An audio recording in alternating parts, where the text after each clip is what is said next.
Hello friends, स्वागत है आपका डिवोटेड फॉर सिविल सर्विसेज में। आप लोगों को आज मैं आर्टिकल 85 से 89 यूँ चुटकी बजाते बिल्कुल याद कराने वाली हूँ, बिल्कुल 10 मिनट में। बस आप मेरे साथ बने रहिए, बिल्कुल एकदम मतलब बस 10 मिनट पेशेंस रख के बने रहिए। आपको 85 से 97 तक अभी यही याद हो जाएंगे। मैंने आप लोगों के लिए बिल्कुल शॉर्ट नोट एक तैयार किया हुआ है, वो मैं आप लोगों के सामने दिखाना चाहूँगी आप लोगों को। देखिए, सबसे पहले जो आर्टिकल 85 दिया है उसमें संसद के सत्र, सत्तावसान और विघटन के बारे में दिया है। देखिए, सत्तावसान और विघटन में थोड़ा सा अंतर होता है। सत्तावसान का मतलब होता है जैसे कोई बैठक हो उसको या उसको मतलब बंद करना हो या थोड़े समय के लिए स्थगित करना हो या उसको ख़त्म करना हो किसी बैठक को, ठीक है। और विघटन का मतलब होता है जब हमारी लोकसभा का विघटन होता है, ठीक है। तो ये दोनों डिफरेंस होता है, यानी कि ये कंटिन्यू हो सकता है, ये कंटिन्यू नहीं हो सकता। ये कंटिन्यू तभी होगा जब आपके लोकसभा के इलेक्शन होंगे या आगे जैसे भी चुनाव होगा तभी ये होगा, ठीक है। हाँ, तो हम आते हैं अपने टॉपिक पर। देखिए, 85 का जो 1 है वो कहता है कि राष्ट्रपति किसी भी सत्र को आहूत कर सकता है। और 85 के 1 में कहा गया है इसमें, और ये भी कहा गया है कि इसके लिए 2 बैठक का, ये बेयर एक्ट का, 2 बेयर एक्ट में ही लिखा है, मतलब कि 2 बैठक उसमें करना अनिवार्य है। और हाँ, बैठक के लास्ट में और दूसरी बैठक के स्टार्टिंग में, दोनों के बीच में जो है 6 मंथ से ज़्यादा का डिफरेंस नहीं होना चाहिए। पहली बात, आर्टिकल 85 का 1 हो गया। 2 कहता है, अब 2 में 2 पार्ट है, ठीक है। 85 के 2 में जो है 2 पार्ट है। पहला पार्ट कहता है कि राष्ट्रपति सत्तावसान करेगा, और दूसरा पार्ट कहता है, आर्टिकल 85 के 2 का दूसरा पार्ट कहता है कि लोकसभा का विघटन कौन करेगा, वो भी राष्ट्रपति करेगा। तो यहाँ पे हमारा 85 आर्टिकल पूरी तरीके से ख़त्म हो चुका है। अब आते हैं 86 पे। 86 में ये कहा गया है कि राष्ट्रपति जो है सदन में अपना अभिभाषण देगा, ठीक है।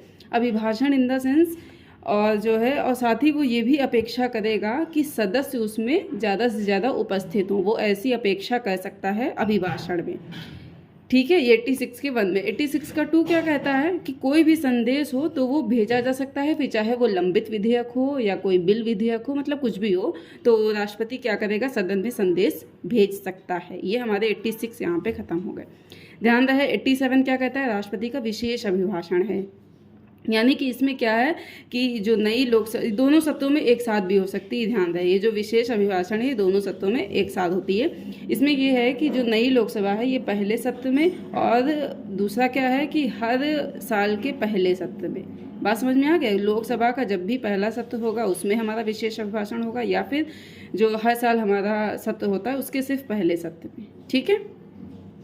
उसके बाद में हमारे 87 आर्टिकल खत्म हो गया। अब आता है हमारा आर्टिकल 88। इसमें कहा गया है कि मंत्री और जो महान्यायवादी होते हैं ये अगर किसी संयुक्त बैठक में हिस्सा लेते हैं या फिर समिति सदस्य के मतलब किसी समिति के सदस्य होते हैं तो उसमें ये क्या कर सकते हैं, बोल सकते हैं और कार्यवाही में भाग ले सकते हैं, परंतु मत नहीं दे सकते हैं, ठीक है।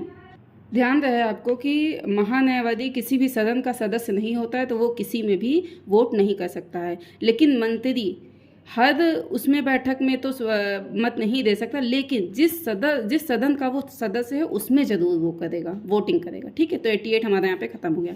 अब आता है 89। इसमें कहा गया कि जो भारत का उपराष्ट्रपति है वो राज्यसभा का पदेन सभापति होता है। और ध्यान रहे, सभापति राज्यसभा का सदस्य नहीं होता है।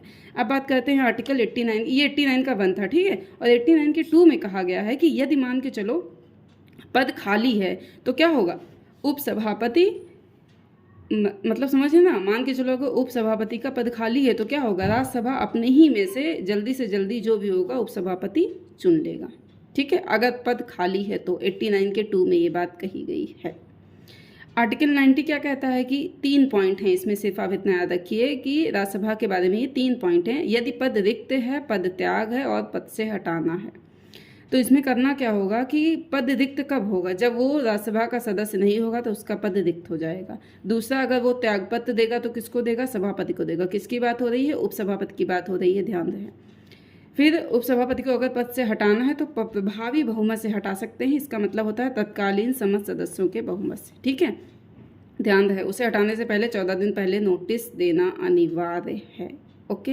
ये हमारे आर्टिकल आपने देखा कितनी आसानी से 85 से 90 हमारे खत्म हो गए। अब बात करते हैं 91 को। मान के चलो सभापति का पद रिक्त है तो उपसभापति कार्य करेगा, और मान के चलो उपसभापति का भी पद रिक्त है तो राष्ट्रपति जिसको नियुक्त करेगा वो कार्य करेगा उपसभापति की जगह पर, सॉरी सभापति की जगह पर, सॉरी, ठीक है, एक बार फिर से बता देते हैं। सभापति का अगर रिक्त पद है तो कौन काम करेगा? उपसभापति। उपसभापति भी अगर नहीं है तो फिर कौन काम करेगा? राष्ट्रपति जिसको नियुक्त करेगा वो सभापति के पद पर काम करेगा। ठीक है, दूसरा ये 91 के 1 में कहा गया। दूसरी बात आती है 91 के 2 में। ये कहा गया है कि सभापति अगर अनुपस्थित है, ध्यान रहे वो रिक्त है या अनुपस्थित है। अनुपस्थित का मतलब ये है उसने छुट्टी ली है कुछ दिनों के लिए, चाहे वो बीमार हो गया, किसी भी कारण से छुट्टी ली है, ऐसे समझ लीजिए। सभापति अगर अनुपस्थित है तो उपसभापति जो है कार्य करेगा। अगर उपसभापति भी अनुपस्थित है तो राज्यसभा की जो नियम प्रक्रिया है उसके तहत कार्य किया जाएगा। नियम प्रक्रिया क्या निर्धारित है? ये निर्धारित है कि 10 राज्यसभा के सदस्यों का एक पैनल होगा, उनमें से एक लोग आके काम करते रहेंगे। मान के चलो एक दिन ऐसा हो जाता है कि 10 के 10 एब्सेंट हो जाते हैं, तो फिर क्या होगा? राज्यसभा निर्धारित करेगी कि ये अनुपस्थित हैं 10 लोग, आप जाके इनमें से कोई एक लोग जाके कार्य कर लीजिए। बात समझ में आ गई? ये 91 हमारा कंप्लीट हो गया।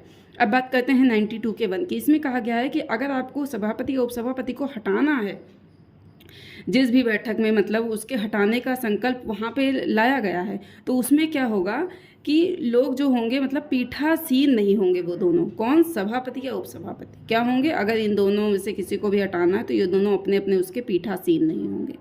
ठीक है, और फिर कार्य कैसे? आप लोग सोचेंगे कि जब पीठासीन ही नहीं हो तो कार्य कौन करेगा?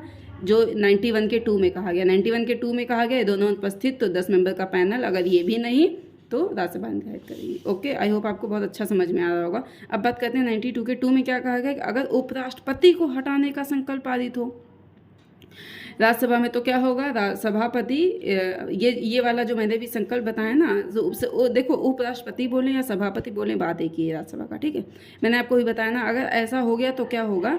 जो हमारा सभापति होगा वो क्या करेगा? भाग लेगा उसमें और जो है बोलेगा भी, लेकिन मत नहीं दे सकता है, इतना ध्यान रखिए। ठीक है, अब हम आपको बता दें 85 से 92 हमारे आर्टिकल जो है ख़त्म हो चुके। तो ठीक है फ्रेंड, अब हम बात करते हैं आर्टिकल 93 में ये कहा गया है कि लोकसभा का अध्यक्ष या उपाध्यक्ष आप चुन सकते हैं लोकसभा में से ही। ठीक है, अब उसमें होगा क्या? 94 में कहा गया है कि लोकसभा में अध्यक्ष या उपाध्यक्ष का पद रिक्त है, पद रिक्त, पद त्याग और पद से हटाने के बारे में चर्चा की गई है, जैसा कि अभी हमने आपको बताया आर्टिकल 90 में। ये देखिए, ये दिख रहा है, हाँ 90 में, जैसा कि मैंने आपको बताया सेम इसी तरह 94 में बताया गया। क्या बताया गया आप सुन लीजिए। 3 पॉइंट हैं बस वही। पद रिक्त कब होगा? जब वो लोकसभा की सदस्यता नहीं लेगा, या फिर जब वो लोकसभा का सदस्य नहीं है, सिर्फ पद तभी रिक्त होगा। दूसरा, वो त्यागपत्र अगर दे दे उपाध्यक्ष को। तीसरा पॉइंट क्या है कि अगर वो लोकसभा के प्रभावी बहुमत से उसको हटा दिया जाता है। प्रभावी बहुमत का मतलब हम भी आपको ऊपर बता चुके हैं। ठीक, अब आता है इसमें एक नोट पॉइंट ये भी दिया है कि जो है लोकसभा मान के चलो अगर ये 94 के गा में ही परंतु करके लिखा हुआ है। इसमें क्या लिखा हुआ है कि लोकसभा मान के चलो अगर विघटित हो जाती है तो फिर अगली लोकसभा के पहले अधिवेशन के ठीक पहले तक वो अध्यक्ष बना रहेगा, जो भी पहले अध्यक्ष हमारा बना। बात समझ में आई आपको? इसका मतलब क्या है? बना रहेगा। अब होता क्या है कि जब पहला अधिवेशन शुरू होने वाला होता है तो उसी में से एक सीनियर मेंबर चुन लिया जाता है और वो प्रोटेम स्पीकर बन जाता है। प्रोटेम स्पीकर शपथ ग्रहण करवाता है लोकसभा के अध्यक्ष और उपाध्यक्ष को। ध्यान रहे, ये जो अध्यक्ष उपाध्यक्ष को शपथ ग्रहण करवाई जाती है इसका प्रावधान 3वीं अनुसूची में नहीं है फ्रेंड्स। ठीक है, अब बात करते हैं 95 की। 95 में ये कहा गया है कि अगर सेम उसकी तरह जैसा कि मैंने अभी आपको 91 में, ये देखिए हम आपको दिखा देते हैं 91 में जैसा बताया था, बस सेम इसी तरह यहाँ भी है। देखिए, अगर अध्यक्ष रिक्त है पद तो उपाध्यक्ष का पद रिक्त है तो राष्ट्रपति नियुक्त करेगा कि अध्यक्ष के रूप में किसे काम करना है।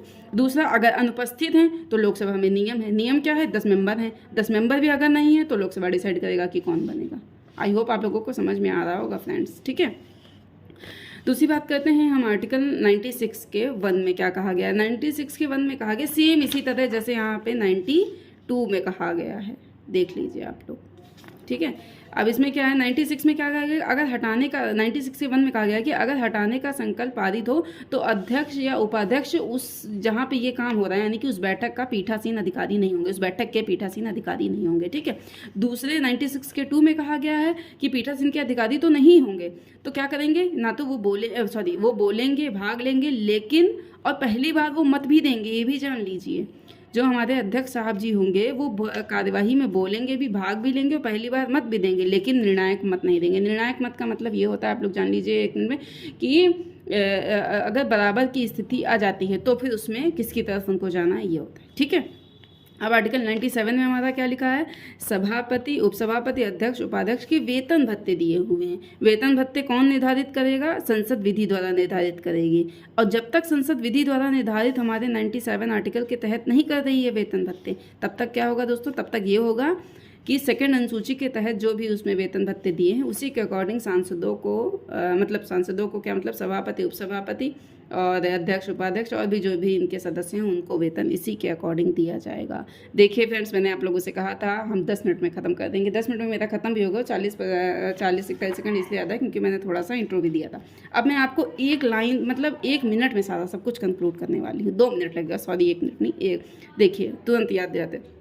देखिए 85 में क्या, 85 के 1 में क्या है कि राष्ट्रपति सत्र आहूत करेगा। ठीक है, अब आपको पता है सत्र आहूत करेगा, 6 महीने का गैप आपको अपने आप याद आ जाना चाहिए। ठीक है, फिर इसके बाद में 85 के 2 के का में कहा गया है कि राष्ट्रपति सत्रावसान करेगा। खा में कहा गया है कि लोकसभा का विघटन करेगा, कौन, राष्ट्रपति करेगा। ठीक है, 86 में कहा गया है कि राष्ट्रपति का विशेष अभिभाषण है और वो अपेक्षा करेगा कि उपस्थित हों लोग ज़्यादा से ज़्यादा। ठीक है, फिर 86 हो गया ना, हाँ 86 का 1 हुआ है, सॉरी 86 के 2 में कहा गया है कि राष्ट्रपति किसी भी सदन में कोई भी संदेश भेज सकता है इंक्लूडिंग बिल। ठीक है, 87 में कहा गया है कि राष्ट्रपति का विशेष अभिभाषण होगा। ठीक है, 88 में कहा गया है कि मंत्री और जो महान्यायवादी हैं वो जो है किसी भी समिति के अगर सदस्य हैं मतलब या फिर जो है संयुक्त बैठक में भाग ले रहे हैं तो फिर वो बोलेंगे भी और जो है भाग भी लेंगे, लेकिन कार्यवाही में मत नहीं दे सकते। जो भी उनके वोटिंग पड़ती है उसमें जो है वोट नहीं कर सकते। ठीक है, ध्यान रहे जो महान्यायवादी होता है वो किसी भी सदन का सदस्य नहीं होता है,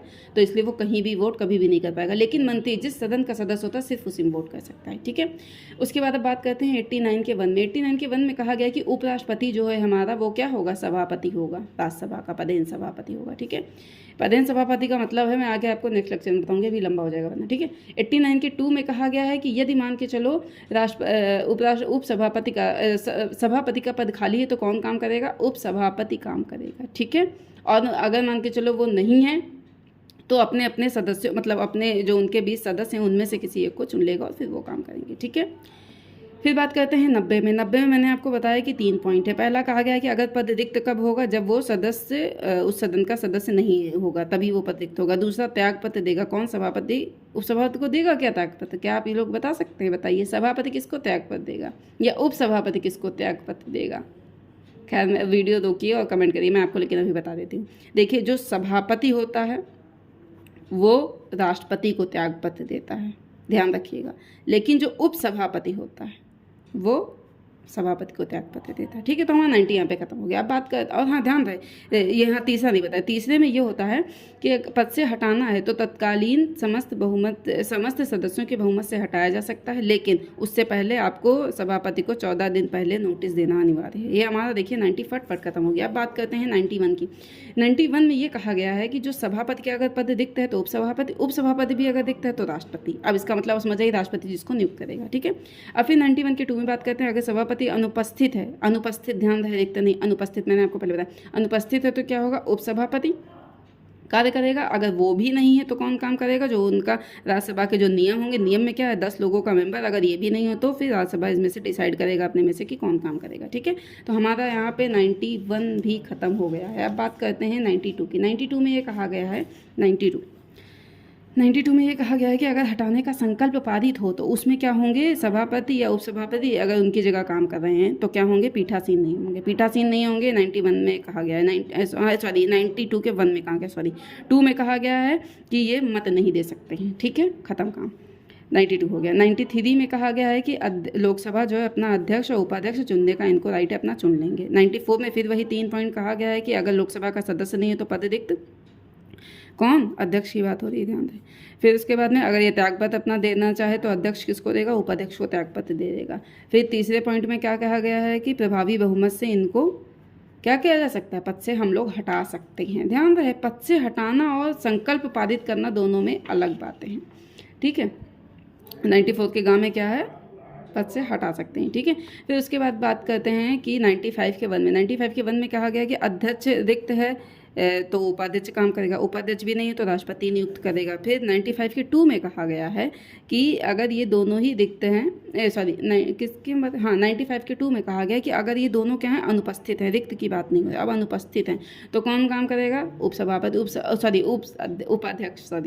उपाध्यक्ष काम करेगा। और अगर उपाध्यक्ष भी नहीं है तो लोकसभा में नियम दिया है, नियम क्या है, 10 मेंबर के लोग, अगर वो भी नहीं है तो लोकसभा अपना डिसाइड करेगी इनमें से कौन काम करेगा। 95 खत्म। सो दोस्तों हमारा आप लोग देख लीजिए। 96 में कहा गया है कि हटाने का संकल्प अगर लाया जाएगा अध्यक्ष और उपाध्यक्ष के लिए तो पीठासीन नहीं होंगे ये लोग। ठीक है, फिर 96 के 2 में कहा गया है कि बोलने और भाग लेने का अधिकार है जहाँ पे ये संकल्प लाया जाएगा, और पहली बार मत देने का भी अधिकार है फर्स्ट टाइम पे, लेकिन क्या नहीं है, वो नहीं है, निर्णायक मत देने का अधिकार नहीं है। ठीक है, फिर उसके बाद में आ जाता है हमारा 97 और ख़त्म। 97 में क्या है, इनके सभापति, उपसभापति, अध्यक्ष और उपाध्यक्ष के वेतन भत्ते संसद डिसाइड करेगा। और अगर संसद जब तक डिसाइड नहीं कर रहा है तो क्या होगा, बताइए, संसद डिसाइड नहीं कर, जल्दी बताइए, कमेंट करिए, मैं आपको बता देती हूँ। संसद जब तक डिसाइड नहीं कर रहा है तो सेकंड अनुसूची के तहत। तो फ्रेंड्स आप लोग ने देख लिया, आप लोगों ने देख लिया, मैंने आपको 10 मिनट में ख़त्म कर दिया और मात्र 3 से 4 मिनट में मैंने आप लोगों को रिवीजन सारा करा दिया। इसी तरीके की बहुत ढेर सारी वीडियोस पाने के लिए आप क्या करिए, फटाफट मुझे सब्सक्राइब कर लीजिए और लाइक कर दीजिए, शेयर कर दीजिए। अगर अच्छी लगे तो इसे ज़्यादा से ज़्यादा शेयर करें, कमेंट करें। धन्यवाद, मिलते रहते हैं आपसे फिर। Bye bye, thank you for watching.